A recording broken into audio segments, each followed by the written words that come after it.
Hello friends, स्वागत है आपका हमारे इस छोटे से यूट्यूब चैनल चंदौली वाले में।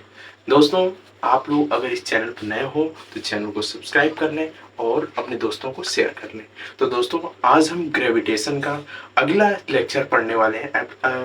वही टॉपिक चेंज बस होने वाली है। ठीक है, तो आज हम पढ़ेंगे कि जब पृथ्वी जो होती है, ग्रेविटेशन तो लगता है उसका, उस पर तो पृथ्वी पर कोई वस्तु तब टिकी हुई है जब उसके ग्रेविटेशन लगता है उस पर। ठीक है, और हम लोगों ने पीछे देखा, गुरुत्व के बारे में देखा, गुरुत्वाकर्षण क्या होता है उसके बारे में देखा, न्यूटन का नियम देखा। और हम अब देखने वाले हैं कि जब हम पृथ्वी से कुछ ऊंचाई पे जाते हैं और पृथ्वी के कुछ नीचे जाते हैं तो हमारा जो गुरुत्वीय त्वरण होता है, ग्रेविटेशन एक्सेलरेशन जो होता है, वो हमारा किस प्रकार से चेंज होता है। ठीक है, आइए हम जानते हैं। पहला आपका टॉपिक है इसमें इस वाले वीडियो का कि पृथ्वी के पृथ्वी से एच ऊंचाई ऊपर जाने पर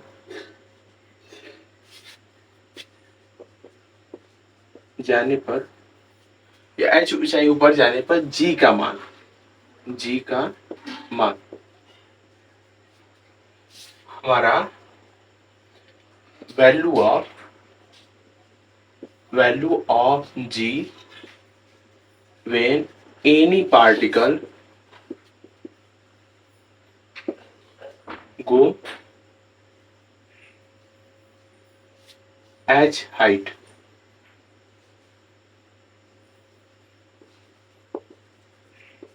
एच हाइट अपर। ठीक है, ये आप लोग देख लीजिएगा।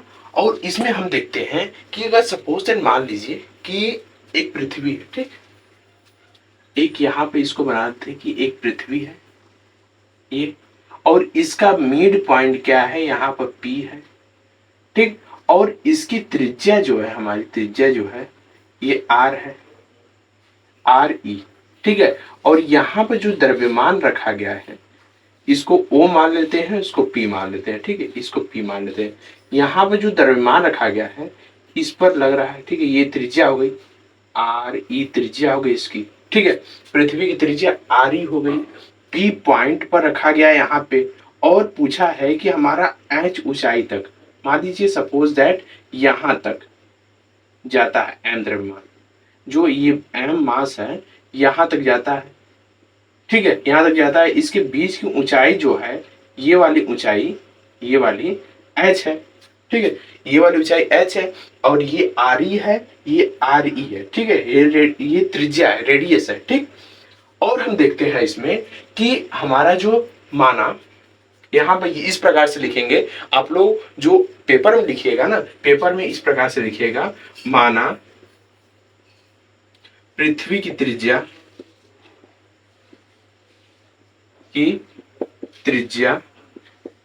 आर ई तथा पृथ्वी तल पर एक एम द्रव्यमान की वस्तु रखी गई है।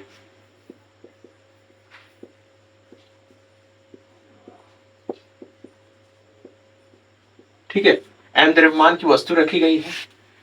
वह वस्तु, उस वस्तु को एच ऊंचाई तक, एच ऊंचाई तक ले जाने पर बिंदु Q, इसको Q मान लेते हैं। ठीक है, पॉइंट Q पर G की वैल्यू, ठीक है, पॉइंट P पर G की वैल्यू कितनी होगी, पॉइंट Q पर G की वैल्यू हमको निकालना है। तो हम लोगों ने ये देखा है कि न्यूटन के गुरुत्वाकर्षण के नियमानुसार, यहां पर लिखेंगे न्यूटन के गुरुत्वाकर्षण के नियमानुसार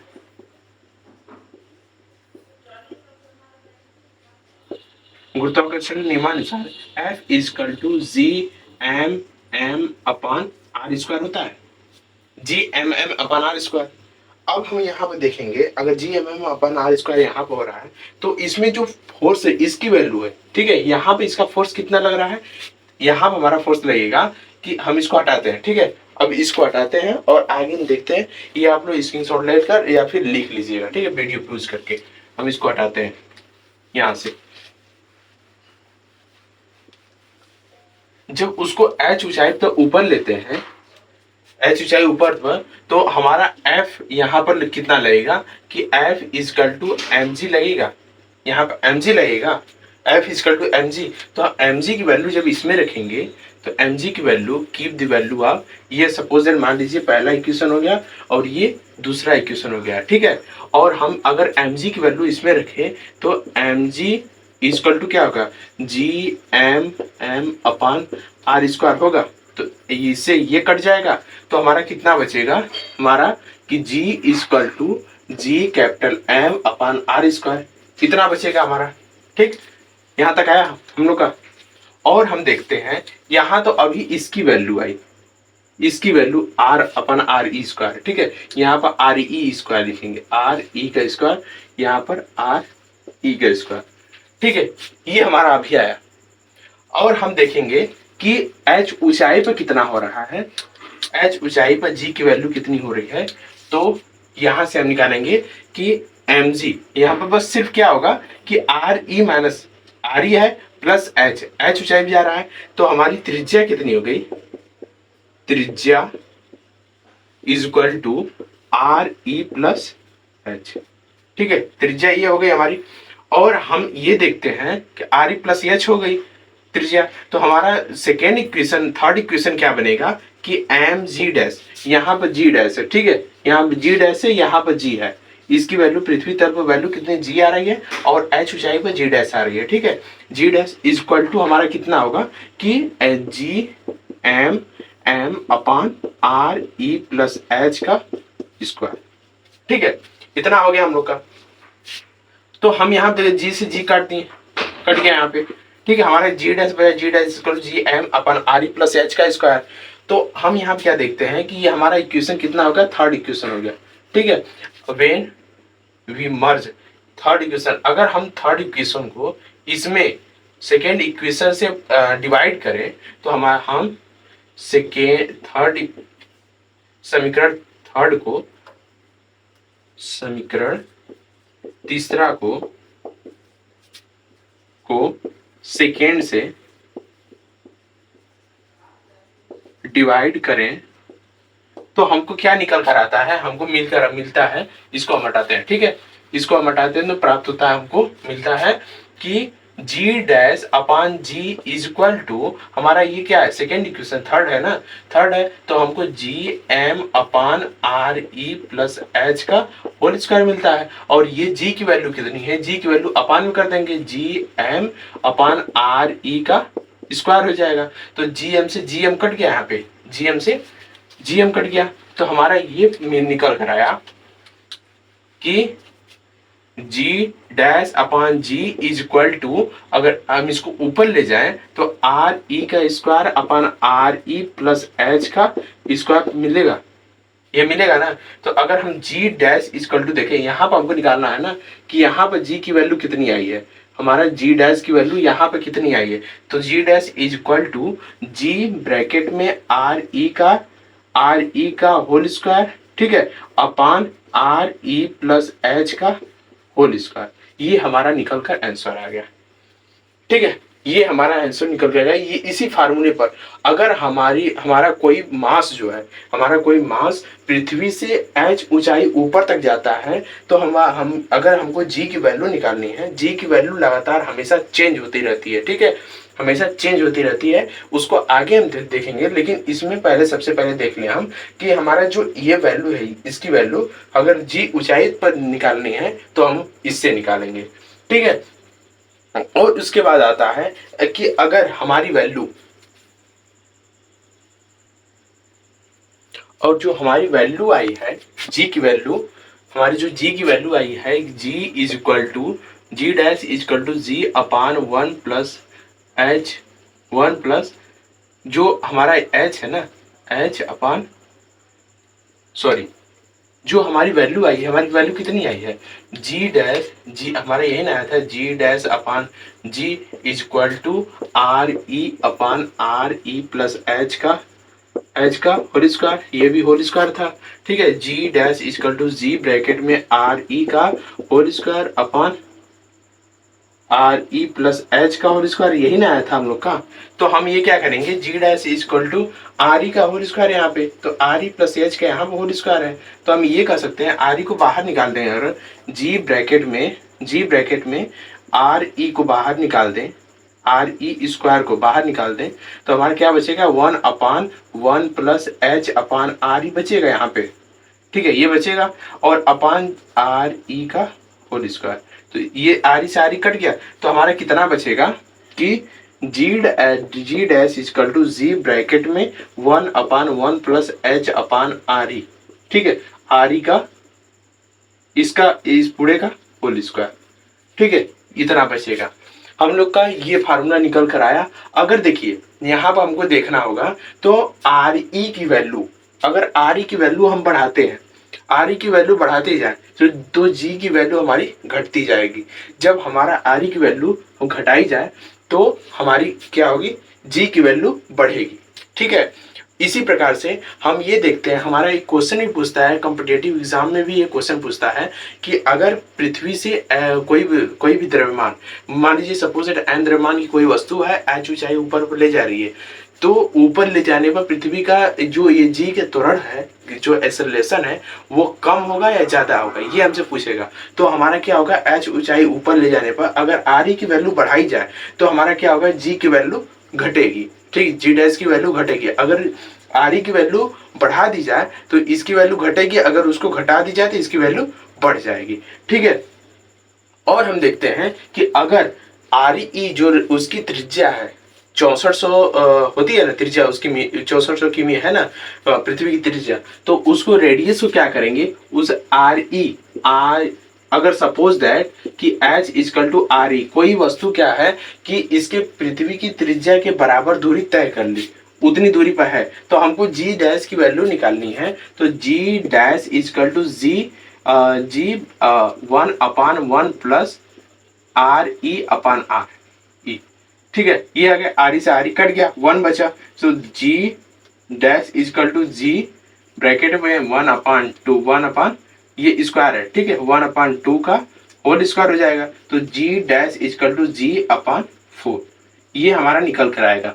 अगर उसकी वस्तु की जो पृथ्वी कोई वस्तु है तो पृथ्वी के त्रिज्या के बराबर दूरी तय कर ले, तो हमारा ये फार्मूला लगेगा, जी डैश इक्वल टू जी अपान 4 लगेगा। ठीक है, और हम देखते हैं कि हमारा जो जी है, अगर इसकी वैल्यू अगर 0 कर दी जाए, इसकी वैल्यू 1 कर दी जाए, इसकी वैल्यू, तो हमारा क्या होगा कि देखिए ये जी डैश है, जो जी डैश इज लेस देन जी हो जाएगा। ठीक है, लेस देन जी हमेशा क्या होगा कि जब जितने भी, अगर हम इसकी वैल्यू 1 भी करते हैं तो 1/2 आता है, g/4 आएगा, तो हमारा g/4 क्या है, जी की वैल्यू जो हम रखते हैं उसकी, तो 9.8 होता है या 10 होता है एक नॉर्मल स्थान पर, तो हमारा g/4 रखते हैं, तब भी जी की वैल्यू, जी डैश की वैल्यू हमारी ज्यादा ही आएगी। ठीक है, तो हम ये कर सकते हैं, जी डैश की वैल्यू कम ही आएगी, तो हम ये कर सकते हैं कि जब भी पृथ्वी से ऊंचाई पे जाते हैं तो हमारी जी डैश की एक्सेलरेशन कम होता है। ठीक है, और हम जब भी पृथ्वी के नीचे भी जाते हैं तो एक्सेलरेशन हमारा,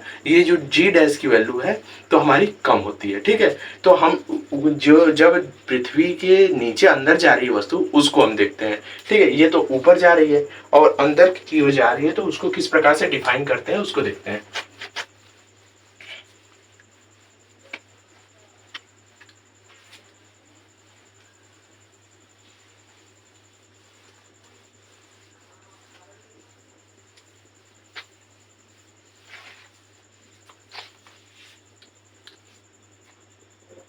अगर दूसरा है, ठीक है, दूसरा है कि जब एच ऊंचाई, जब कोई वस्तु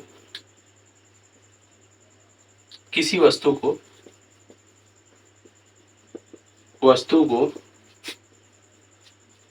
पृथ्वी तल से एच गहराई नीचे ले जाने पर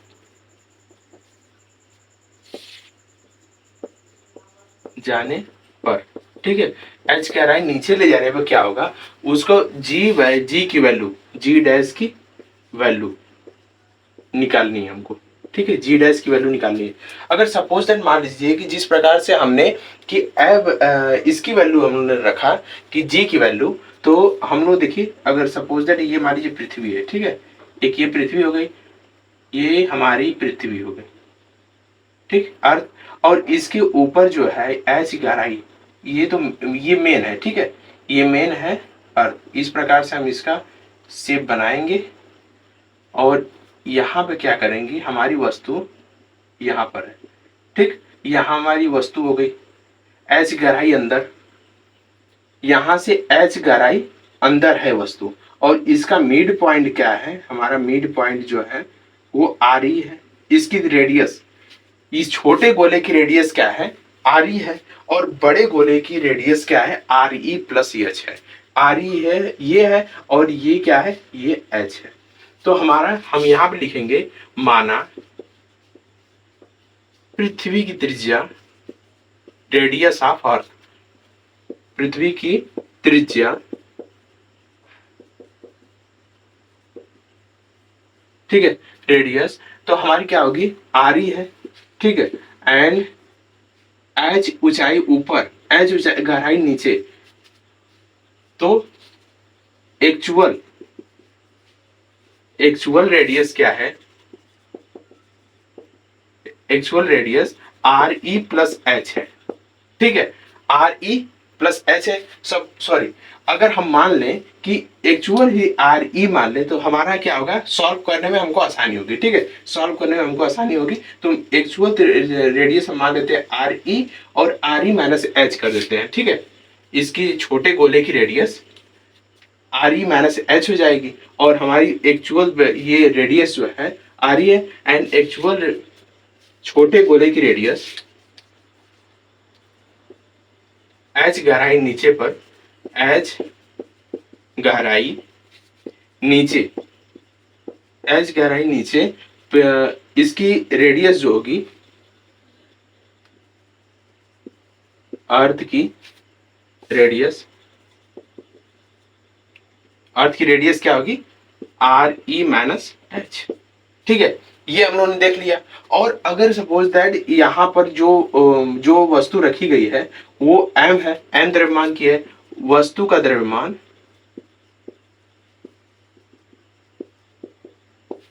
एम है, ठीक है, तो हमें क्या ज्ञात करना है, तो हम लोग लिखेंगे ज्ञात करना है, ये हम लोग प्रूफ कर रहे हैं ना इसको, तो हम इस प्रकार से लिख कर हमको प्रूफ करना होगा, ठीक है, तो ये हमको ज्ञात करना है कि जी डैश की वैल्यू, जी डैश की वैल्यू ज्ञात करनी है, ठीक है, तो हम क्या करेंगे कि इसकी जो सबसे पहले हम ये गोला देखते हैं, ठीक है, ये वाला जो गोला है, छोटा वाला गोला, इसका हम जो द्रव्यमान है उसको निकाल लेते हैं, ठीक है, ये इसका द्रव्यमान कितना है, एक्चुअल रेडियस तो, एक्चुअल मास तो हम लोगों ने निकाल लिया है पृथ्वी का, लेकिन हमारा एच गहराई नीचे पर इसका मास क्या होगा, एक फार्मूले के माध्यम से हम देखेंगे, इसको हम वीडियो यूज करके लिख लीजिएगा, ठीक है, तो हमारा मास कितना हो गया, द्रव्यमान इक्वल टू आयतन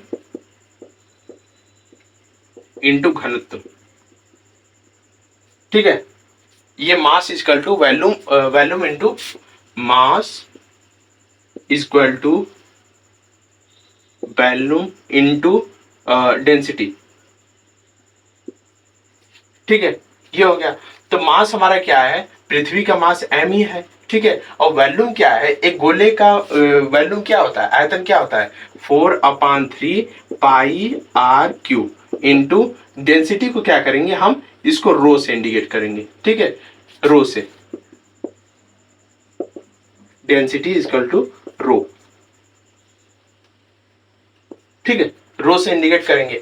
तो हमारा एम ई एक इक्वेशन मिल गया, ये हमारा पहला इक्वेशन मिल गया, ठीक है, पहला इक्वेशन क्या मिला, M E equal to 4/3 pi R cube into rho. तो हमारा आर की वैल्यू कितनी है, इसकी निकालनी है ना। तो m e is equal to 4/3 pi bracket में आर ई माइनस आर ई माइनस एच का क्यूब रो। ठीक है, ये हमारा पहला इक्वेशन है, हमको मिल गया। और हम सेकेंड में देखते हैं इसका ये बड़े वाले का। ठीक है, बड़े वाले का सपोज पहले हम मान लेते हैं कि न्यूटन के गुरुत्वाकर्षण के नियमानुसार जो हमने माना कि ये जो वस्तु है इस पर कितना बल लग रहा होगा, कितना गुरुत्वाकर्षण बल लग रहा होगा, उसको हम ज्ञात करते हैं। कि हम यहां से आप लोग लिख रहे होंगे, इसको हटाते हैं हम। ठीक, हमारा जो बल लग रहा है न्यूटन गुरुत्वाकर्षण के नियमानुसार F इक्वल टू क्या होगा, G M M upon R square होता है ना। तो हमारा न्यूटन के गुरुत्वाकर्षण के नियमानुसार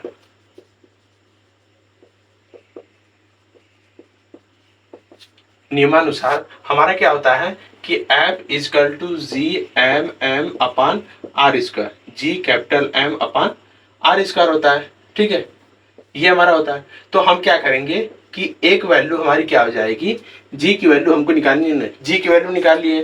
तो हमारा F इक्वल टू हम लोगों ने पढ़ा है, इस पर सपोज मान लीजिए बल नीचे की ओर जो लग रहा है F equal to M A लग रहा है। ठीक है, ये तो गुरुत्वाकर्षण बल हो गया ना। तो हमारे जो इस पर बल लग रहा है, इसमें फिलहाल में ये केंद्र की ओर F equal to M G लग रहा है। ठीक है, यहाँ पे गुरुत्वाकर्षण पढ़ रहे हैं हम लोग ना, तो एम जी लग रहा है। तो हम क्या करेंगे, F की वैल्यू यहाँ पर रख देंगे।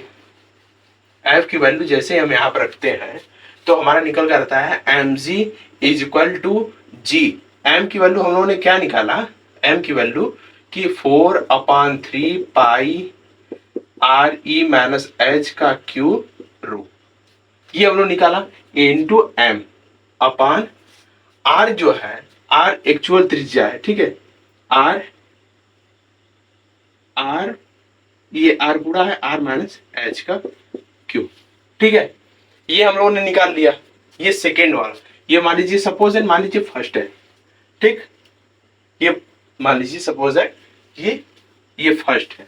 तो फर्स्ट है तो यहाँ पर आर ई माइनस आर ई का स्क्वायर होगा। ये पूरी त्रिज्या ना है, संपूर्ण त्रिज्या, और एच गहराई नीचे आता तब नहीं यहाँ पे इसकी वैल्यू निकालेंगे हम। ठीक है, इसकी वैल्यू आ गई। अब तो हम ये देखते हैं कि इसके आगे हम जी डैश की वैल्यू निकालते हैं। ठीक, जी डैश की वैल्यू किस प्रकार से निकलेगी, सपोज दैट एच गहराई जब नीचे आ रहा है, ये आर ई पूरा हो गया। ठीक है, आर ई पूरा हो गया और एच गहराई जब नीचे आएगा तो एम जी डैश क्या होगा, इक्वल टू जी 4/3 यही होगा पाई। ठीक है, 4/3 ये पूरा है, पूरा का निकाला है ना, इसका हमको निकालना है सिर्फ इसका। ठीक, एच डैश का तो हम निकालेंगे जब, तो इसको पहले हटाते हैं। ठीक है, इसको हटाकर यहाँ पर हम लिखते हैं, हमको एक ही इक्वेशन बनाकर निकालना है। एक ही इक्वेशन बना के निकाल दीजिए, निकल रहा है तो आर ई माइनस एच का स्क्वायर हो रहा है। तो हमारे यहाँ पे क्या निकल कर आएगा, M G equal to G 4/3 pi R E minus H हो जाएगा, आर ई माइनस एच हो जाएगा और यहाँ पर रो हो जाएगा। ठीक, हमारा ये पहला इक्वेशन आ गया। और दूसरा इक्वेशन होगा यहीं पर M G dash equal to, दूसरा इक्वेशन निकालना है तो जी हो जाएगा 4/3 पाई आर ई माइनस एच का रो हो जाएगा। ठीक है, दूसरा इक्वेशन हमारा ये आ गया। तो इस प्रकार से हम ये देखते हैं, कि आर ई माइनस एच रो और यम, ये वाला यम हो जाएगा यहाँ पे। ठीक, अब हम इस इक्वेशन को इस प्रकार से रख कर सॉल्व करते हैं। अगर सपोज दैट मान लीजिए कि इक्वेशन पहले वाले को अपन आर ई होगा। ठीक, आर ई होगा तो इक्वेशन फर्स्ट को हम ये इस प्रकार से हम सॉल्व करें कि ये फर्स्ट इक्वेशन आ गया। अब इसको जब हटाकर हम ये देखेंगे आर ई बस लेंगे। ठीक है, ये हमारा सेकेंड इक्वेशन हो गया। अब हम सेकेंड इक्वेशन को फर्स्ट इक्वेशन से डिवाइड जब करते हैं तो हमारा क्या निकल कर आता है, यहाँ पर हम देखते हैं। ठीक है, सेकेंड इक्वेशन को फर्स्ट इक्वेशन से अगर डिवाइड करेंगे तो हमारा निकल कर आएगा इक्वल टू, देखिए एम जी है, एम जी, एम से एम तो कट गया, एम से एम काट दीजिए, एम से एम काट दीजिए, कट गया, तो हमारा जी डैश आया, g dash upon ji is equal to, ये आर ही है ना, g dash equal to r ही हो जाएगा।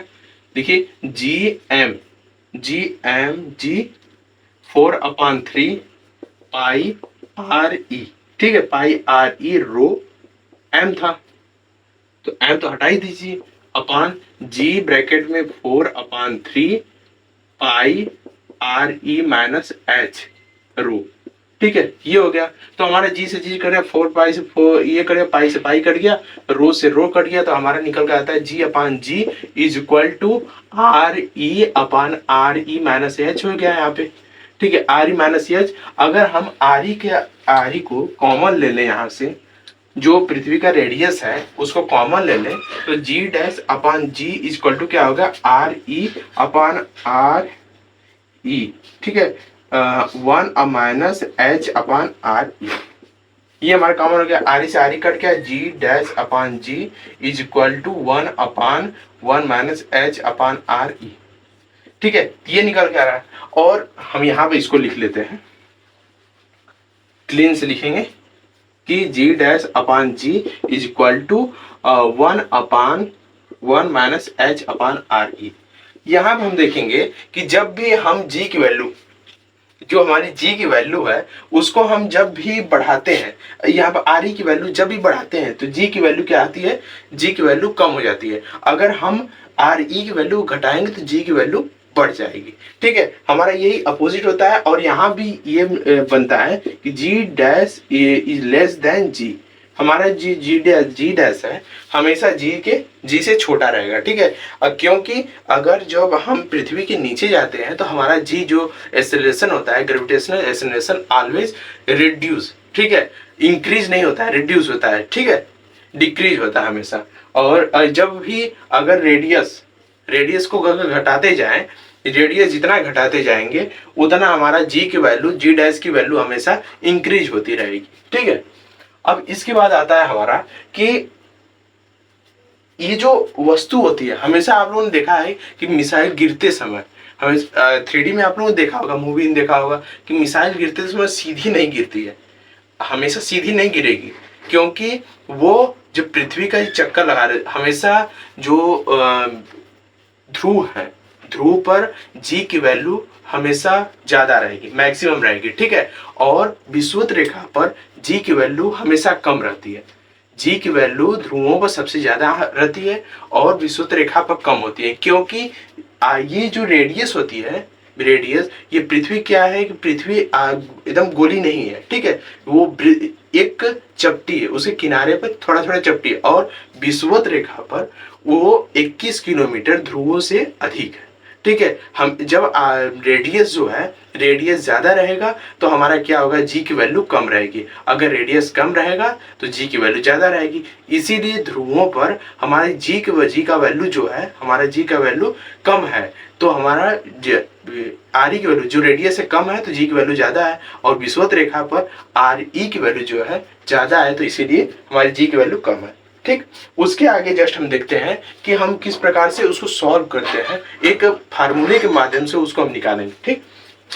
अगर सपोज दैट मान लीजिए एक पृथ्वी, ठीक, और उसकी रेडियस आर ई, एक पृथ्वी, उसकी रेडियस आर ई, और एक मान लीजिए कोई भी मास रखा हुआ है एम मास रखा हुआ है, सपोज दैट मान लीजिए ये पृथ्वी है, ठीक, और इसका मिड पॉइंट पी है, यहाँ पे पी है, यहाँ पे इसको ओ मान लेते हैं, मिड पॉइंट को ओ मान लेते हैं, और इसकी रेडियस जो है यहां से यहां तक की रेडियस हमारी कितनी हो गई, आर ई, और ये भी हमारी रेडियस है,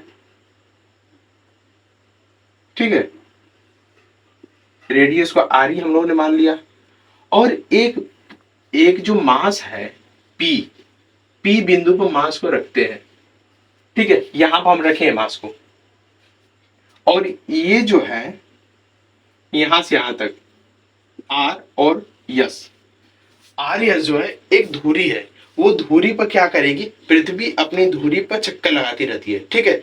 पृथ्वी क्या है, अपनी धुरी पर चक्कर लगाती रहती है। इसी के कारण जो है ये जो जी की वैल्यू है हमेशा चेंज होती रहती है। 65% इसी कारण से चेंज होती है, ठीक है। और हम देखते हैं कि अगर पी जो है, पी अगर यहाँ पर रखते हैं और ये मोशन कर रहा है, ठीक है, पृथ्वी मोशन कर रही है, उसके साथ साथ भी ये भी मोशन कर रही है, तो यहां से पी से यहां तक की दूरी को हम क्या करेंगे कि इसको आर मान लेते हैं। यहां पर आर मानिए, आर और यस, यहां पर टी मान लेते हैं, पी और टी, ठीक है। पी और टी हम लोगों ने मान लिया। और यहां पर हम देखते हैं कि पी से एक और यहां पर निकली है, यहां तक, यहां पे ये क्या होगा, वेक्टर होगा। ये एक पी से निकला हुआ है, एक वेक्टर है, और ये भी एक वेक्टर है यहाँ पर, ठीक है। और ये पी टी वेक्टर है, पी और टी वेक्टर है। तो हमारा ये जो ये नीचे वाली वैल्यू है, तो हम अगर हम कोई वस्तु रखते हैं तो जी की वैल्यू भी लगेगी ना, एम जी लगता है, उस पर फोर्स क्या लगता है, एम जी लगता है। तो हमारा एम और जी क्या होगा, M G dash. M G dash यहाँ पर एक परिणामी मैग्नीट्यूड बनता है उसका, और यहाँ पर क्या बनता है, एम जी, ठीक है। जो हम बताए ना कि जो भी वस्तु पृथ्वी पर बहुत ऊंचाई से गिरती है वो हमेशा सीधी न गिरकर तिरछी गिरती है, तो mg की वैल्यू तिरछी आएगी, ठीक है। तो और यहाँ पर p और t की वैल्यू जो है, हमारी p और t की वैल्यू यहाँ पर इसको लिख लेते हैं।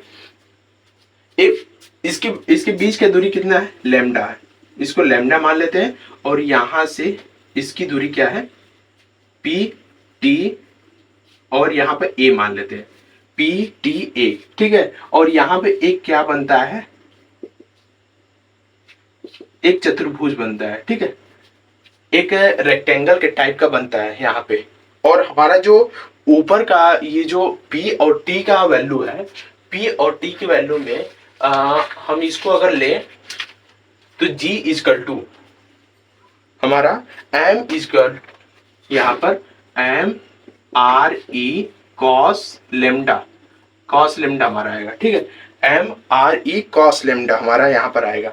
और यहाँ पर जो वस्तु घूर्णन गति कर रही है, यहाँ पर घूर्णन गति कर रही है, पृथ्वी अपने एक ध्रुव पर, पृथ्वी अपने पोल पर चक्कर लगा रही है, तो हमारा क्या होगा, ओमेगा स्क्वायर हो जाएगा, ठीक है। यहाँ पर जो मैग्नीट्यूड इसका बनता है M R E cos lambda का स्क्वायर हो जाता है, और नीचे एम जी डैश लगता है, और एम जी इधर क्यों लगता है।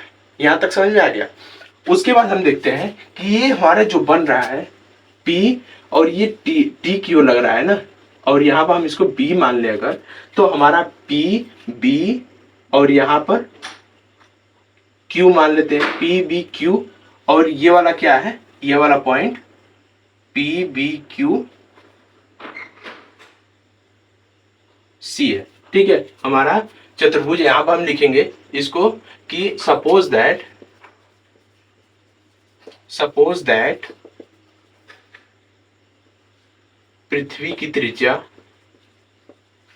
पृथ्वी की रेडियस आरी मानते हैं, ठीक है, पृथ्वी त्रिज्या रेडियस आरी मान लेते हैं। और उसके भी ये जो P पॉइंट पर मास जो है, मास को m मान लेते हैं, ठीक। और जो मास और इसके बीच की दूरी जो, और मिड पॉइंट क्या है, पृथ्वी का मिड पॉइंट तो वो है, मिड पॉइंट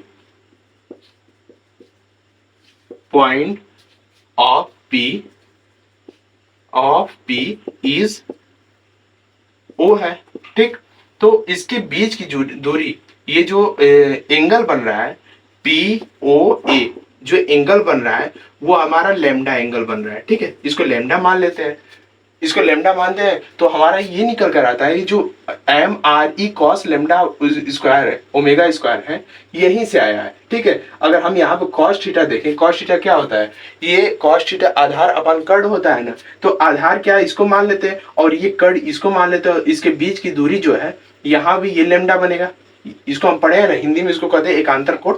एकांतर कोण जो हमारा बनता है तो लेमडा बनेगा, ये लेमडा है तो ये लेमडा भी बनेगा, ठीक है। तो हमारा निकल कर आएगा, इसको यहाँ पर इसको सॉल्व करते हैं तो हमारा एक चतुर्भुज यहाँ पे देखिए, P हमारा चतुर्भुज बनता है PB क्यू एंड सी, ठीक है, एक चतुर्भुज बनता है। इस चतुर्भुज के नियमानुसार हम क्या करेंगे कि एक त्रिभुज भी इसमें बन रहा है, ठीक है, तो एक क्या है इसका विकर्ण, उसको क्या कहते हैं विकर्ण।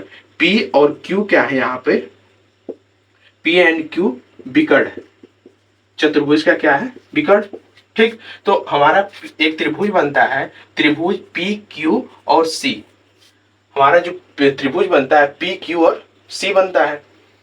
तो पी क्यू और सी में ये लेमडा हो गया, और ये इस प्रकार से अगर हम एक पाइथागोरस प्रमेय लगाएं, जो पाइथागोरस प्रमेय हम लोगों ने मैथ में पढ़ा है, मैथ में भी है साइंस में भी है, तो मैथ में हम लोगों ने पाइथागोरस प्रमेय जो पढ़ा है, तो ये कहती है कि त्रिभुज के नियमानुसार अगर P O is equal to P O का स्क्वायर कर्ण का स्क्वायर पी ए का स्क्वायर होता है, ठीक है, प्लस ओ ए का स्क्वायर होगा, ओ ए का स्क्वायर। यहां तक समझ में आया आप लोगों को। उसके आगे हम देखते हैं, इसको हटाते हैं और इसको स्क्रीनशॉट ले लीजिएगा। और इसके आगे हम देखते हैं कि पी ओ, पी और ओ और ए ओ पी ए, तो हमारा P O is square is equal to P A का स्क्वायर, पी ए का स्क्वायर हो जाएगा यहाँ पे पी ए का स्क्वायर प्लस ए ओ का स्क्वायर प्लस, अगर यहीं से हम ए ओ ले लें, हमारा Q और C है, सॉरी P और Q को नहीं लेंगे, पूरा ये जो हमारा ये पूरा है इसको नहीं, ये पूरे ट्रायंगल को नहीं लेंगे, हमारा सिर्फ ट्रायंगल जो बनता है चतुर्भुज बन रहा है उस ट्रायंगल को लेंगे हम, अब सिर्फ और सिर्फ उस ट्रायंगल को लेंगे, ठीक है। हमारा जो ट्रायंगल बनेगा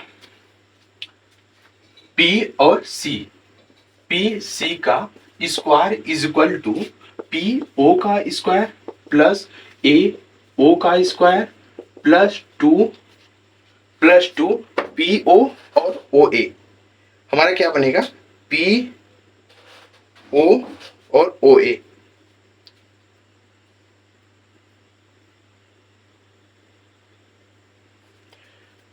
हमारा पी ओ एंड ओ ए, ठीक है, ये हमारा बनकर तैयार हो गया।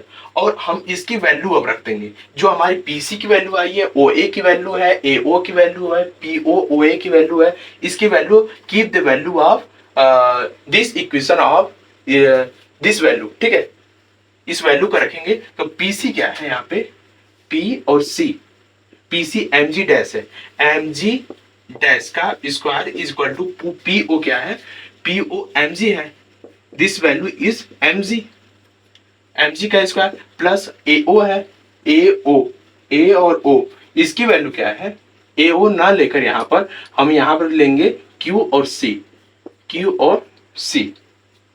ठीक है, और यहां पर po ना लेकर pq लेंगे, ठीक, pq लेंगे, po ना लेकर pq लेंगे, और यहां पर pc जो है, pc तो रहेगा ही, और p और O, तो इसको Q कर लीजिए यहाँ पे, और QC, ठीक है, mg स्क्वायर हो गया प्लस QC की वैल्यू कितनी है, Q और C की वैल्यू हमारी आ जाएगी इसके बराबर है। तो यहाँ पे देखते हैं QC is equal to BP के बराबर है ना, QC is equal to BP, तो BP क्या है हमारा MRE cos लैम्डा का स्क्वायर है, तो MRE cos लैम्डा का लैम्डा कॉस लैम्डा और ओमेगा स्क्वायर, ठीक है, ये हमारा निकल कर आया। अगर हम m की वैल्यू m यहां से कॉमन ले लें, m कॉमन लेंगे तो क्या होगा, तो m से m कट जाएगा, यहाँ पे m स्क्वायर कॉमन लेंगे, इसमें भी m स्क्वायर है, इसमें भी m है, तो m बस कॉमन लेंगे क्योंकि यहाँ पे m स्क्वायर नहीं ना है, और हमारी 2pq और qc की वैल्यू भी रखनी है ना, तो प्लस pq की वैल्यू कितनी है, p और q की वैल्यू हमारी आ गई है mg, 2mg इंटू, और QC की वैल्यू हमारी क्या आई है, MRE cos लैम्डा का ओमेगा स्क्वायर, ठीक, इतना आ गया। हमें इसको सॉल्व करने के बाद ये मिलता है कि देखिए हमारा mg का डैश का स्क्वायर इक्वल टू mg का स्क्वायर हो गया, mg का square plus MRE cos lambda omega square और MRE cos lambda omega square, यहाँ पे दोनों बचते हैं ना, हमारा क्या बच रहा है, ये दोनों बच रहा है। तो हमारा जी डैश इक्वल टू क्या होगा, यहाँ पर एम एम कट जाएगा ना, तो जी डैश इक्वल टू क्या बचेगा, तो हमारा ये जी होगा, जी का स्क्वायर बचेगा, और हमारा जी आर स्क्वायर, ये कॉस स्क्वायर लेमडा बचेगा, जी आर स्क्वायर, जी ये वाला जी बचेगा, आर स्क्वायर बचेगा, आर ई का स्क्वायर, कॉस स्क्वायर लेमडा। ठीक है, कॉस स्क्वायर लेमडा। तो हम इसको यहाँ पे लिख लेते हैं एक बार, g dash equal to, g dash equal to g का स्क्वायर प्लस यहाँ पर g dash equal to g का स्क्वायर, यहाँ पर माइनस हो जाएगा, सॉरी यहाँ पर माइनस होगा, यहाँ पे एक माइनस होगा, 2 यहाँ पर माइनस होगा, 2 M R E, 2 M R ई का स्क्वायर कॉस स्क्वायर लेमडा, हमारा ये निकल कर आएगा। ठीक है, ये फार्मूला है आपका, यही हमारा हम लोग का क्या है, फार्मूला है। इसी फार्मूले पर हम रखकर उसको निकालेंगे। ठीक है, और यहाँ पर g की वैल्यू है ना, यहाँ पर g की m नहीं g होगा, सॉरी, तो g dash equal to G square minus 2g R ई का स्क्वायर कॉस स्क्वायर लेमडा, ये हमारा फार्मूला बनेगा। इसी फार्मूले पर हम क्या कर सकते हैं, उस g की वैल्यू को निकाल सकते हैं। और हम ये देखते हैं कि अगर g की वैल्यू देखिए, अगर हम कॉस थीटा लेमडा, ये जो लेमडा है, अगर इसको हम 90 डिग्री ले लें तो कॉस 90 की वैल्यू कितनी होती है, 0 होती है ना, ये पूरा 0 कर देगा, जी स्क्वायर के इक्वल होगा। ठीक है, यहाँ पर जी स्क्वायर है तो इक्वल कर देगा, जी डैश इक्वल टू जी हो जाएगा, यहाँ पर जी डैश इक्वल टू जी। अगर इसकी वैल्यू कॉस थीटा की, कॉस लेमडा की वैल्यू, कॉस लेमडा है, अगर लेमडा इक्वल टू 90 कर दें तो हमारा cos 90 की वैल्यू 0 आ जाएगी, cos 90 की वैल्यू। अगर लेमडा इक्वल टू 0 कर दें 0 डिग्री, तो cos 0 इक्वल टू हमारा क्या आएगा, 1 आएगा। तो हमारे हम वैल्यू जब रखते हैं, keep the value of this equation is G square equal to G equal to 2 आ जाएगा, यहाँ पर 1 रखेंगे तो यहाँ पर 2 होगा, तो जी स्क्वायर माइनस 2। ठीक है, इतना निकल कर हमारा आएगा। तो हम ये कर सकते हैं कि अगर 0 रखते हैं हम इसकी वैल्यू, तो हमारा जो ऊपर से जो वस्तु गिर रही है पृथ्वी की ओर, बहुत ज्यादा, मतलब कम दूरी पर जो रेडियस उसकी होगी, जो वस्तु की रेडियस, वस्तु और पृथ्वी के बीच की दूरी होगी कम रहेगी, तो वस्तु सीधी गिर सकती है। जब हमारी वस्तु पृथ्वी के ऊपर से जब आती है, जब कोई पिंड या कोई मिसाइल छोड़ी जाती है, तो हमारी क्या होगी, एक तिरछी रेखा लैम्डा एंगल बनाते हुए या फिर थीटा एंगल बनाते हुए हमारा वह पृथ्वी पर गिरेगी। ठीक है, इतना आप लोगों को समझ में आ गया। तो और अगली वीडियो में हम बात करेंगे कि इसका जो पोटेंशियल होता है, ग्रेविटेशनल पोटेंशियल के बारे में हम लोग बात करेंगे। तब इस वीडियो को, और इस वीडियो में आपका ये रहा सिर्फ, और इस पर क्वेश्चंस आप लोग कर लीजिएगा, और क्वेश्चंस जो कोई भी प्रॉब्लम हो तो कमेंट बॉक्स में बता दीजिएगा। ठीक है, और अगले वीडियो मिलते हैं, तब तक के लिए धन्यवाद।